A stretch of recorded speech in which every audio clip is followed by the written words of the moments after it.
Fala galera, meu nome é Carliese e hoje nós vamos ver um pouquinho sobre ecologia, a primeira parte dela. Bom gente, para começarmos a gente tem que saber que nenhuma espécie ela vai viver isolada, ou seja, qualquer forma de vida vai fazer uma interação. E essas relações dos seres vivos entre si e com o ambiente vão constituir o objeto de estudo da ecologia. Um dos elementos fundamentais para a manutenção da nossa vida e da vida dos seres vivos como um todo é o alimento. E na natureza vão existir diferentes tipos de organismos, porque eles vão ter maneiras diferentes para conseguir o seu próprio alimento. Vamos ter os autótrofos, que são aqueles que têm a capacidade de produzir o próprio alimento, ou seja, as bactérias, cianobactérias, as arqueias, que são seres semelhantes às bactérias, as algas e as plantas. Mas existem também os seres heterótrofos, que eles não possuem a capacidade de produzir o próprio alimento. E dentro deles a gente pode encontrar os decompositores, que são os fungos e as bactérias, e os consumidores, que são herbívoros, aqueles que se alimentam de vegetais, os carnívoros, que vão se alimentar de carne, os piscívoros, que vão se alimentar de peixes, os coprófagos, que vão se alimentar de fezes, por exemplo, o besouro rola-bosta, os hematófagos, que vão se alimentar de sangue, detritívoros, que vão se alimentar de detritos mesmo, que são restos, qualquer tipo de resto, os frugívoros de frutas e os onívoros de carne e vegetais, assim como nós. Vegetais, escrevi errado, vegetais. Bom, gente, a sequência na qual um ser vivo serve de alimento para o outro pode ser representada em forma de modelo. E essa forma de modelo é chamada de cadeia alimentar. Na cadeia alimentar, ela vai ocorrer de forma unidirecional. É o que a gente vai ver aqui embaixo.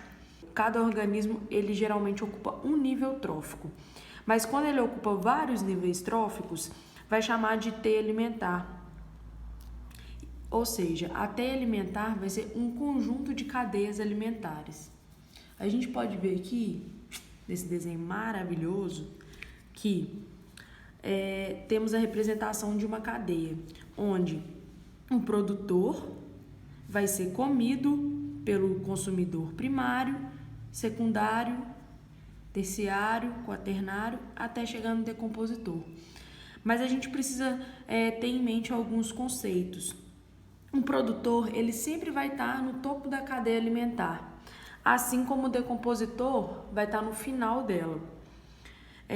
Além disso, a gente não pode confundir consumidor com nível trófico. O nível trófico ele vai começar no produtor e vai terminar no decompositor. Ou seja, o produtor pertence ao nível trófico 1, o consumidor primário ao nível trófico 2, o consumidor secundário ao 3, o consumidor terciário ao 4º nível trófico e o consumidor quaternário ao 5º nível trófico e o decompositor o último nível trófico. O produtor ele vai tirar o alimento dele através ou da luz ou de matérias químicas, porque a gente tem os fotossintetizantes e os quimiosintetizantes. No caso aqui eu representei uma planta que vai ser comida pelo gafanhoto, que é o primário. Esse gafanhoto vai ser comido pelo sapo, que vai ser comido pela cobra, que vai ser comida pelo gavião. E por último, todas as setas estão voltadas para o decompositor, porque ele vai ser responsável pela ciclagem de nutrientes, ou seja, ele vai disponibilizar os nutrientes de volta para esse ciclo, porque essa cadeia aqui é um ciclo. Pessoal, como eu falei com vocês, a teia alimentar, ela consiste num conjunto de cadeias alimentares. A gente pode observar aqui, que aqui nós temos uma cadeia, aqui nós temos outra cadeia, aqui nós temos outra, e assim por diante. Na cadeia alimentar, é mais fácil da gente conseguir visualizar quem come quem, porque é uma forma unidirecional de demonstrar. Mas para a gente conseguir lembrar disso, é só observar que a ponta da seta ela vai estar sempre voltada para aquele que vai se alimentar do indivíduo anterior. Além disso, a gente pode levar em consideração que caso ocorra alguma modificação dentro dessa teia alimentar, pode ocorrer um desequilíbrio. Por exemplo, se esse sapo some, vai aumentar a quantidade de insetos e a quantidade de planta vai diminuir. Por que vai diminuir? Porque tem muito inseto. Tendo muito inseto, vão se alimentar de grande quantidade de plantas e isso vai gerar a queda delas. Pode acontecer também da coruja ficar sem alimento, porque o sapo vai estar saindo daqui. E aí, pensando nessa outra cadeia aqui, lembrando que teia alimentar é um conjunto de cadeias que vai estar em determinado ambiente, essa coruja pode começar a competir alimento com a cobra, porque as duas se alimentam de sapo e pássaro aqui, por exemplo, e tem um determinado equilíbrio. Mas saindo o sapo daqui, só vai restar um tipo de alimento para as duas, então pode ocorrer uma competição. Pessoal, outra forma de representação são as pirâmides ecológicas. As pirâmides ecológicas elas vão ser representações gráficas, na qual a gente vai poder observar a transferência de matéria e de energia que vai ocorrer. Ela vai ter 3 tipos, a de número, biomassa e energia. Nós vamos trabalhar cada uma delas. As pirâmides de número, elas consistem em reprodução gráficas do número de indivíduos. Por exemplo, aqui a gente pode ter 500 trevos, 300 caracóis, 5 tordos e um gavião. E aí a gente vai observar que ela é direta, né? Tá maior na base e menor à medida que vai diminuindo. Então essa pirâmide aqui é chamada de direta, o maior número até o menor. Mas a gente também pode observar que temos a indireta. E essa indireta, ela vai ser parasitária, na qual a gente pode observar, por exemplo, uma árvore que vai alimentar, por exemplo, 20 esquilos, que contém nesses esquilos 100 carrapatos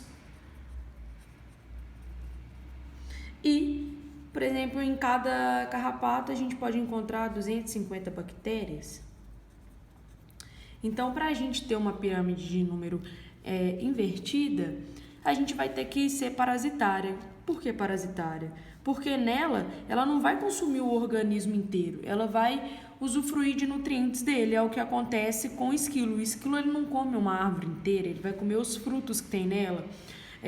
E os carrapatos vão fazer a mesma coisa com os esquilos e as bactérias a mesma coisa com o carrapato. A gente também pode encontrar ela indireta e direta. Indireta e direta.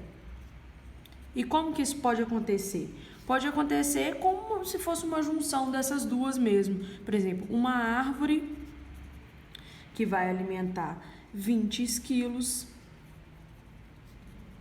E aí, 3 cobras, por exemplo, pode comer esses esquilos e um gavião vai alimentar dessas 3 cobras. Beleza? Seguindo para a pirâmide de biomassa, a gente pode observar que ela vai ser representação agora do peso seco total, ou seja, é a massa, né, com a retirada de água. Ela vai ilustrar a quantidade de biomassa que está disponível para os organismos do próximo nível. Biomassa é a matéria orgânica. Aqui a gente pode ter uma representação direta e também uma representação indireta. Aqui poderia ser, por exemplo, uma cadeia de milho. Podemos também ter gafanhotos que vão comer essa cadeia de milho. Aqui, sapos que comerão esses gafanhotos e aqui cobra. Uma cobra vai comer o sapo. E aí, quando a gente faz o peso dessa biomassa, a gente vai ver que a quantidade é maior e vai diminuindo. Mas a gente também pode encontrar ela inversa, só que essa inversa ela vai ser em ambientes aquáticos, que é, por exemplo, aqui a gente vai ter o fitoplâncton e o zooplâncton. Todo mundo já deve ter assistido Bob Esponja lá, e a gente sabe que existe o plâncton. Dentro do plâncton a gente vai encontrar esses dois, o fito e o zoo. O fito vão ser organismos que vão fazer fotossíntese. E o zooplâncton pode ser pequenos crustáceos ou então larvas de outros organismos que estão ali no ambiente aquático. E quando a gente faz o peso seco desses organismos aqui, a gente vai poder observar que ele vai ser menor do que o do zooplâncton. Por que isso acontece? Por causa da reprodução muito rápida do fitoplâncton.